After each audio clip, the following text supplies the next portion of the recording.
potential difference. What is potential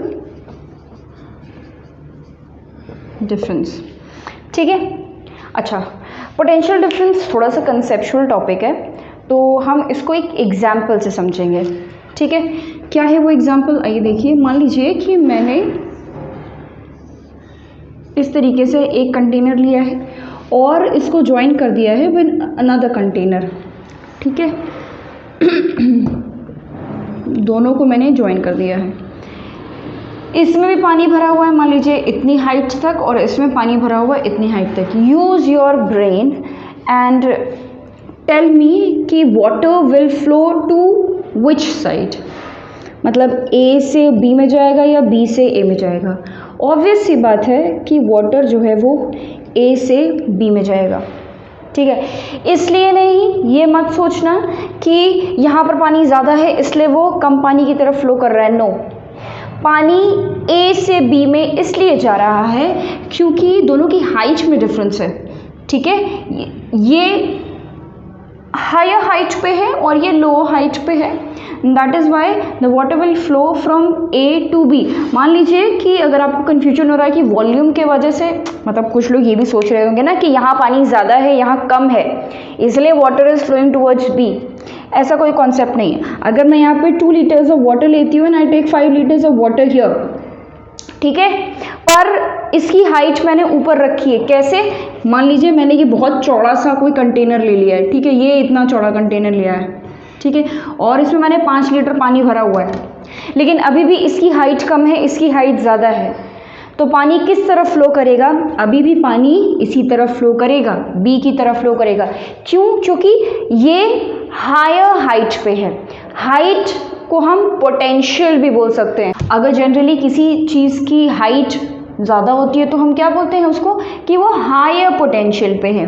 तो ये जो है ये हाई पोटेंशियल पे है और ये क्या है, ये लो पोटेंशियल पे है. ठीक है, वाटर यहाँ से यहाँ तक फ्लो करेगा. कब तक फ्लो करेगा, जब तक दोनों की हाइट बराबर नहीं हो जाती है ना, जब तक दोनों की हाइट बराबर नहीं हो जाती. ठीक है, दोनों की हाइट बराबर हो जाएगी तो वाटर फ्लो करना बंद कर देगा. अगर आप चाहते हो कि दोबारा वाटर फ्लो करे तो आपको दोनों की हाइट में डिफरेंस लाना पड़ेगा, चाहे आप इसको ज़्यादा रखो या इसको कम रखो. तो basically the movement of water is because of this difference. ठीक है, ये जो डिफरेंस आ रहा है यहाँ पर, ये ठीक है, ये जो डिफरेंस आ रहा है, इस डिफरेंस के वजह से वाटर स्टार्ट्स टू फ्लो. जब तक ये डिफरेंस नहीं आएगा तब तक वाटर फ्लो नहीं करेगा. तो इसको हम पोटेंशियल डिफरेंस बोल सकते हैं, पोटेंशियल डिफरेंस बोल सकते हैं. इतनी बातें यहाँ तक समझ में आई.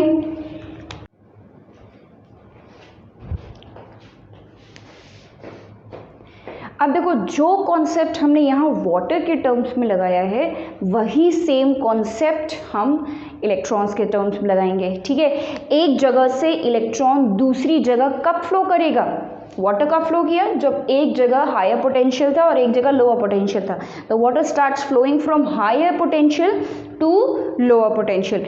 Exactly the same thing will happen with the electrons also. अगर किसी कंडक्टर में एक तरफ हायर पोटेंशियल है इलेक्ट्रॉन का और एक तरफ लोअर पोटेंशियल है इलेक्ट्रॉन का, तो इलेक्ट्रॉन हायर पोटेंशियल से लोअर पोटेंशियल की तरफ अपने आप ट्रैवल कर जाएगा. ठीक है, अगर ये पोटेंशियल डिफरेंस हम क्रिएट नहीं करेंगे, ठीक है, अगर ये पोटेंशियल डिफरेंस क्रिएट नहीं होगा तो आपका जो भले वो मेटल की ही रॉड होगी, बढ़िया एकदम वायर बनी होगी, लेकिन फिर भी वो इलेक्ट्रिसिटी कंडक्ट नहीं करेगी. अब मान लीजिए कोई एक पड़ी हुई वायर यहाँ पे मुझे मिल जाए, तो क्या वो इलेक्ट्रिसिटी कंडक्ट कर रही होगी, नहीं करेगी ना. लेकिन हाँ, क्यों नहीं कर रही है, क्योंकि दोनों पोटेंशियल दोनों एंड्स पर, ठीक है, वायर के दोनों एंड्स पे पोटेंशियल सेम है, तो इलेक्ट्रॉन ट्रैवल ही नहीं कर रहा, मूव ही नहीं कर रहा. फ्लो तो तब करेगा ना जब पोटेंशियल डिफरेंस क्रिएट होगा, एक तरफ हाई पोटेंशियल और एक तरफ लोअर पोटेंशियल. यही क्या हो गया, पोटेंशियल डिफरेंस. ठीक है, ये क्या हो गया, पोटेंशियल डिफरेंस. आगे देखते हैं. अब मान लो कि एक पोटेंशियल डिफरेंस हम क्रिएट कैसे करेंगे वो भी ज़रा देख लें. पोटेंशियल डिफरेंस क्रिएट करने के लिए हम क्या कर देंगे, किसी भी सर्किट में एक सेल लगा देंगे. ठीक है, सेल सर्किट में क्यों लगाया जाता है, ताकि करंट आ जाए उसमें. ठीक है, करंट कब आएगा? जब उसमें पोटेंशियल डिफरेंस आएगा। तो बेसिकली हम सेल को किसी सर्किट में प्लेस करते हैं, किस लिए? उसमें पोटेंशियल डिफरेंस क्रिएट करने के लिए। जैसे ही पोटेंशियल डिफरेंस क्रिएट हुआ, एक हायर पोटेंशियल, एक लोअर पोटेंशियल, तो हायर पोटेंशियल से लोअर पोटेंशियल की तरफ इलेक्ट्रॉन अपने आप मूव करने लग जाएगा और flow of electron is called electric current, ये हम जानते हैं। तो जैसे ही हम सर्किट में सेल लगाएंगे या battery, what is battery? Combination of cells, एक से ज़्यादा सेल आपस में कनेक्ट करेंगे, कंबाइन करेंगे तो इट विल फॉर्म बैटरी। तो बैटरी ये सेल लगाते हैं सर्किट में, तो वहाँ पर पोटेंशियल डिफरेंस क्रिएट हो जाएगा जिसकी वजह से electric current will start to flow. अब ये पोटेंशियल डिफरेंस कैसे क्रिएट होता है? देखो, ये जो बड़ी वाली डंडी हम बनाते हैं सेल बनाने के लिए, तो वो हम कौन सा चार्ज देते हैं? पॉजिटिव। दूसरे वाले को हम कौन सा चार्ज देते हैं? नेगेटिव। अब देखो, ये जो पॉजिटिव चार्ज है, ठीक है, यहाँ पर इलेक्ट्रॉन की कमी होती है और जो नेगेटिव चार्ज है वहाँ पर इलेक्ट्रॉन एक्सेस में होता है। This difference in the concentration of electron, ठीक है, we are talking about concentration, this difference in the concentration of electron is created, is made in the cell itself, ठीक है। आप अलग से ऐसा कुछ करने की ज़रूरत नहीं। जब आप सेल अटैच करोगे तो द केमिकल रिएक्शन, केमिकल्स होते हैं सेल के अंदर, तो वो केमिकल रिएक्शन स्टार्ट हो जाएगा और कुछ इस तरीके से वो केमिकल रिएक्शन होता है कि उसका एक टर्मिनल इलेक्ट्रॉन के कॉन्सेंट्रेशन में ज़्यादा होता है, ज़्यादा कौन सा वाला होगा? नेगेटिव वाला, और उसका दूसरा टर्मिनल इलेक्ट्रॉन के कॉन्सेंट्रेशन में डेफिशिएंट होता है, वो कौन सा होगा? पॉजिटिव वाला। तो यहाँ पे कॉन्सेंट्रेशन ही हमारा क्या है? पोटेंशियल, ठीक है। तो because the concentration of electron is low at the positive terminal, we say that this terminal has got lower potential, इसका जो पोटेंशियल है वो क्या है? कम है, लो पोटेंशियल। यहाँ पे कॉन्सेंट्रेशन कम था, यहाँ concentration of electron is more, ठीक है, ज़्यादा है, और इसी को हम क्या बोलेंगे? High potential. कैसे याद रखेंगे? याद कैसे रखोगे? देखो, इलेक्ट्रॉन पे चार्ज कौन सा होता है? नेगेटिव, ठीक है। तो नेगेटिव वाले टर्मिनल पर इलेक्ट्रॉन ज़्यादा है, तभी तो उसके ऊपर चार्ज नेगेटिव आया है। अरे भाई, ये वाला जो टर्मिनल है इसको हमने नेगेटिव क्यों बोला है? क्यों? क्योंकि यहाँ पर बड़े सारे इलेक्ट्रॉन एक्यूमुलेटेड है और इलेक्ट्रॉन पे चार्ज क्या होता है? नेगेटिव, इसलिए इसका नाम नेगेटिव, इस टर्मिनल को हमने नेगेटिव चार्ज दिया है। यहाँ पे positive because electrons are less here, ठीक है, तो इसलिए पॉजिटिव। अब मान लीजिए ये सर्किट है, ठीक है, ये मैंने प्यारा सा एक बल्ब लगाया हुआ है, ठीक है, बीच में बल्ब लगाने के लिए, बल्ब बनाने के लिए क्या सिंबल करना है? बीच में एक हार्ट बना दो, ठीक है। गोला बनाओगे तो भी चलेगा, नहीं भी बनाओगे तो भी चलेगा, बट हार्ट जरूर बनाना है, ठीक है, heart. Okay, so I have placed a bulb here, now the current will start to flow, ठीक है। अब मुझे ज़रा ये बताओ कि ये है high potential of the battery और सेल, ये है लो पोटेंशियल। इलेक्ट्रॉन किधर से किधर जाएगा? हाई पोटेंशियल से लो या लो से high? Obviously high to low, यहाँ पे हमने वही तो किया, हाई टू लो, यानी कि हाई पोटेंशियल से इलेक्ट्रॉन ट्रैवल करेगा किसकी तरफ? Low potential. अब तुम ये मत सोचना कि मतलब यहाँ पे हम ट्रैवल कर दे, यहाँ ब्रिज नहीं है कोई, ठीक है, तो यहाँ नहीं ट्रैवल करेगा कि नेगेटिव से पॉजिटिव पहुँचा दिया, नो, सर्किट कंप्लीट करना है भाई, ठीक है। तो electron will travel from this direction to this direction, ये किसका डायरेक्शन हमने बताया? इलेक्ट्रॉन का। अब ज़रा फटाफट अपनी तीव्र बुद्धि लगाओ और मुझे ये बताओ कि अगर इलेक्ट्रॉन का डायरेक्शन ये है फ्रॉम नेगेटिव टू पॉजिटिव, ये हम लोगों ने पढ़ा है, फ्रॉम नेगेटिव टू पॉजिटिव, तो करंट का डायरेक्शन क्या होगा? कमेंट में फटाफट लिखो, करंट का डायरेक्शन पॉजिटिव टू नेगेटिव होगा, नेगेटिव टू पॉजिटिव होगा, फटाफट, आई एम वेटिंग। क्या होगा? लिख लिया? I am giving you time, please right it down in the comment. क्या होगा? क्या लिखा आप लोगों ने? पॉजिटिव से नेगेटिव। क्यों? क्योंकि हमें ये पता है कि the direction of current is always opposite to the direction of electrons, ठीक है। तो करंट अपने आप फ्लो कर दिया, क्यों? क्योंकि उसको एक पोटेंशियल डिफरेंस मिला, ठीक है। ये जो पोटेंशियल डिफरेंस उसको मिला है, ये पोटेंशियल डिफरेंस क्या करता है? It sets the electron to flow in the circuit. अगर ये पोटेंशियल डिफरेंस नहीं क्रिएट करेंगे तो इलेक्ट्रॉन फ्लो नहीं होगा, वो बस आराम से अपने एटम के आसपास गोल गोल चक्कर वो मूव करेगा, बट रैंडमली मूव करेगा कहीं भी। मैंने आप लोगों को फर्स्ट वीडियो में, मतलब this is the first video of course, मैंने आपको इस वीडियो में बताया है स्टार्टिंग में कि हाउ मेटल्स कंडक्ट इलेक्ट्रिसिटी। तो इलेक्ट्रॉन्स आसपास इधर उधर रैंडमली मूव करते रहेंगे। इलेक्ट्रॉन जब तक एक पर्टिकुलर डायरेक्शन में मूव नहीं करेंगे तब तक इलेक्ट्रिसिटी कंडक्ट नहीं होगी, और वो डायरेक्शन कौन देगा? Potential difference. अब क्योंकि यहाँ पर ये जो पोटेंशियल डिफरेंस है it is about electrons, this potential difference is about electrons, इसी के लिए हम इसको क्या बोलते हैं? Electric potential. We call it electric potential. ये क्या? ये जो इलेक्ट्रिक पोटेंशियल मतलब ये जो डिफरेंस यहाँ क्रिएट हुआ है, ठीक है, पोटेंशियल डिफरेंस, तो ये क्या हो गया इनके बीच का? ये हाई पोटेंशियल है, ये लो पोटेंशियल है, ठीक है। ध्यान रख, ये नहीं कि डंडी सोच के बोलो कि ये बड़ी डंडी है तो ये हाई पोटेंशियल होगा। No, the positive is low potential, the negative is high potential. तो ये हाई पोटेंशियल और ये लो पोटेंशियल, इसके बीच में जो डिफरेंस आया है उसी को हम क्या बोलते हैं? Electric potential. उसी को हम क्या बोलते हैं सिंपल लैंग्वेज में? इलेक्ट्रिक पोटेंशियल, ठीक है। तो एक तरीके का आप ये कह सकते हैं कि इलेक्ट्रिक पोटेंशियल, अगर आप सेल लगा रहे हो तो इलेक्ट्रिक पोटेंशियल क्रिएट हो रहा है। ये जो पोटेंशियल है ये क्या कर रहा है? एक तरीके से इलेक्ट्रॉन को एनर्जी तो दे रहा है कि नहीं? एक तरीके से इलेक्ट्रॉन को क्या दे रहा है? एनर्जी।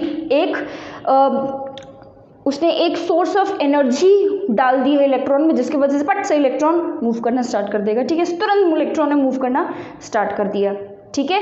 तो आइए ज़रा देखते हैं कि इलेक्ट्रिक पोटेंशियल के बारे में, उसका फॉर्मूला, उसका unit and everything. Let us start doing that.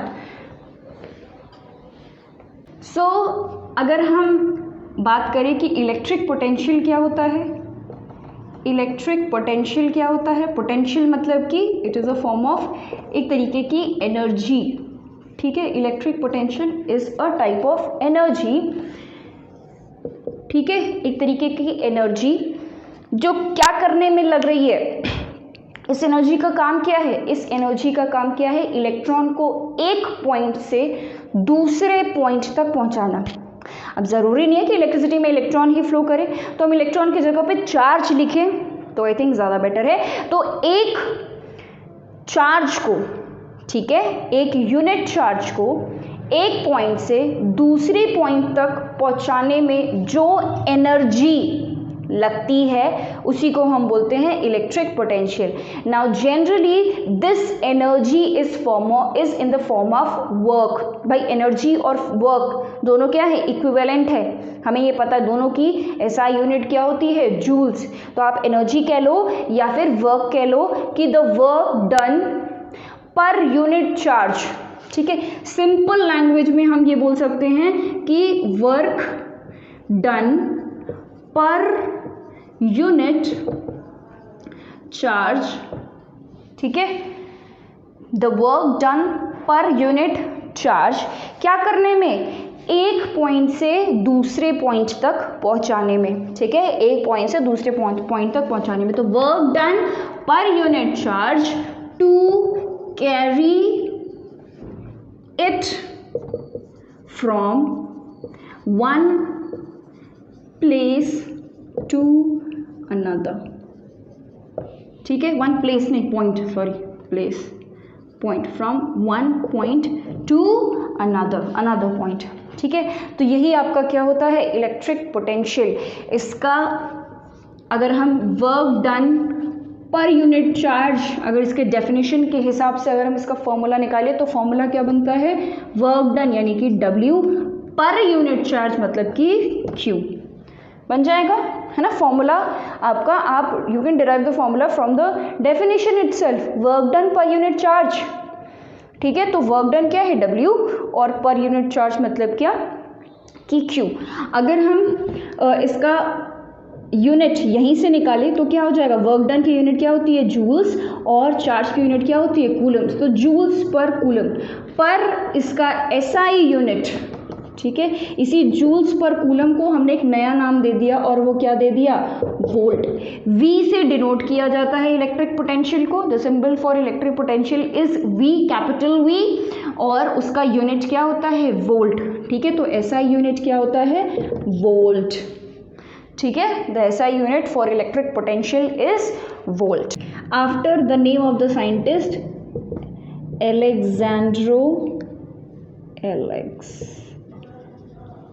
Alessandro Volta. ठीक है, पोटेंशियल डिफरेंस को वोल्टेज के नाम से भी बुलाया जा सकता है। ठीक है, वोल्टेज के नाम से भी बुलाया जाता है। I hope you all have done this, please right this down, this is important.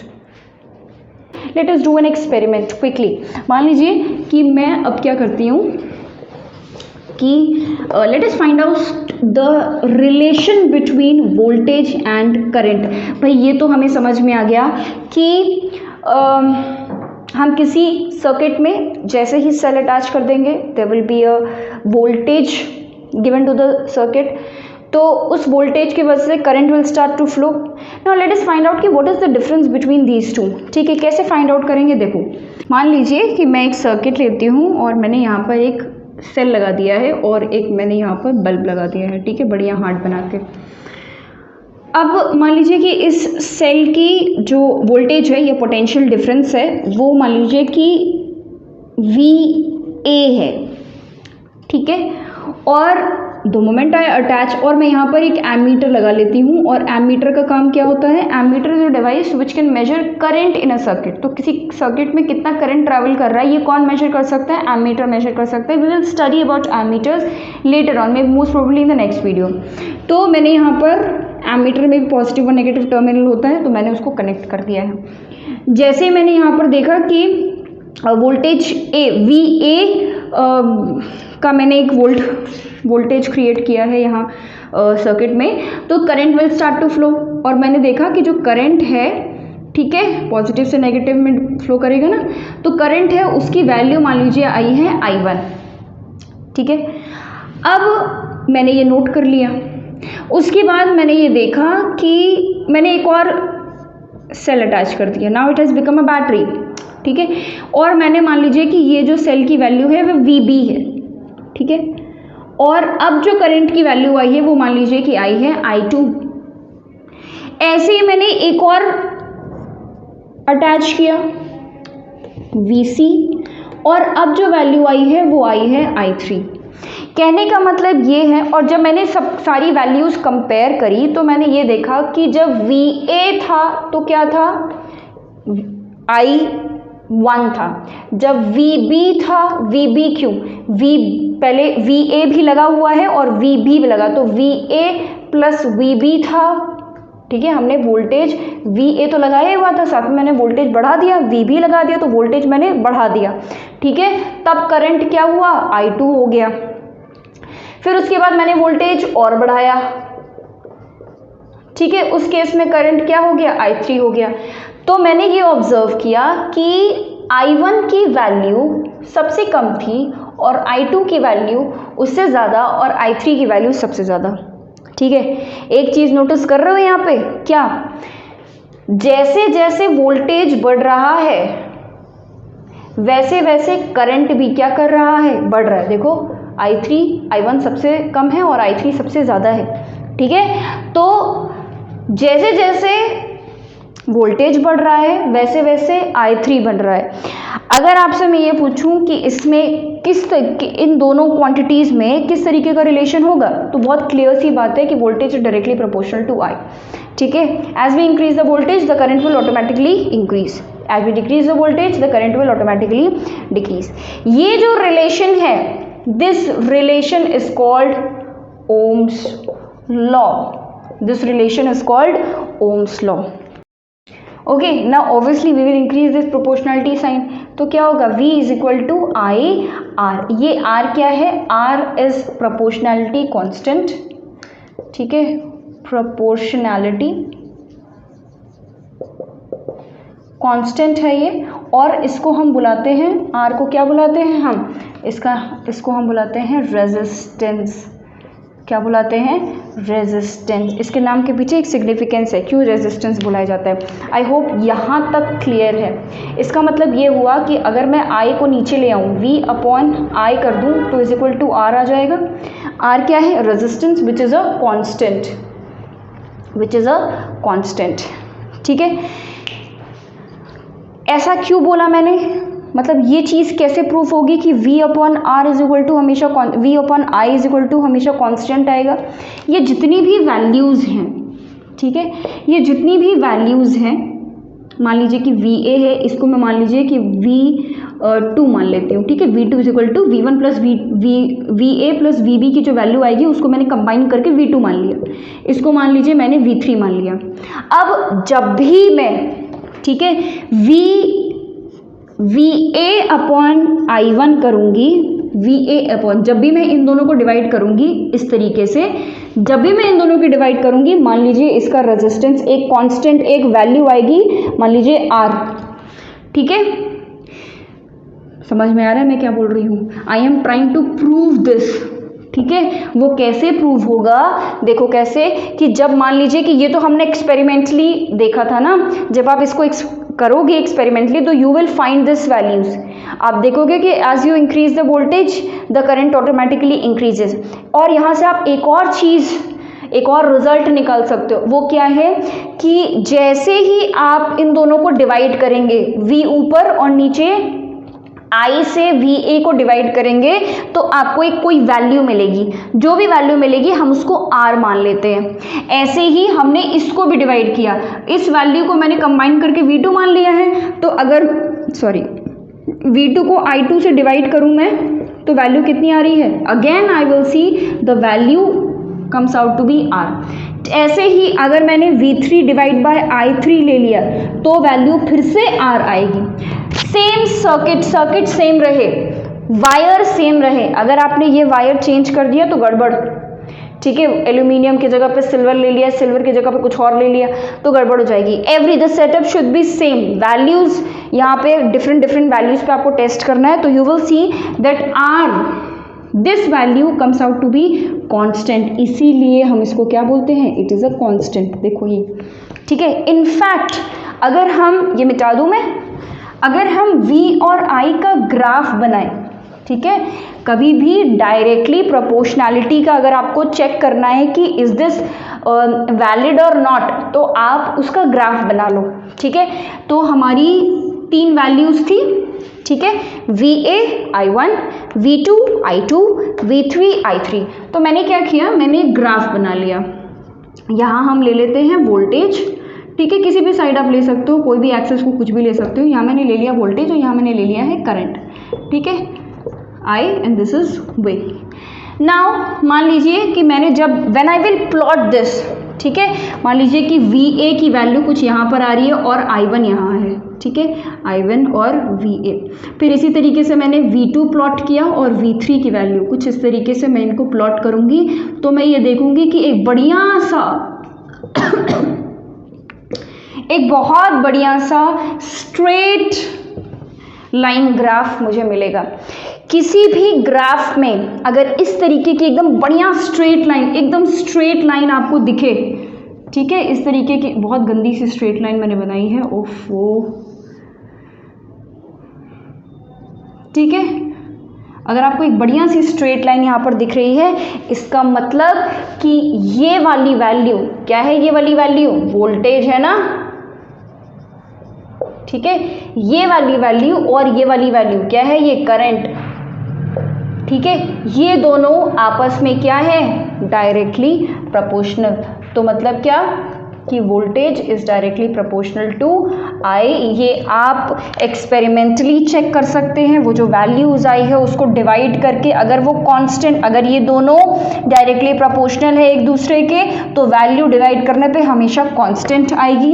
You can check it like this also, and you can also draw a graph to verify that the formula is correct. So this was given by Ohm, and hence this law is called Ohm's law. I hope this is clear.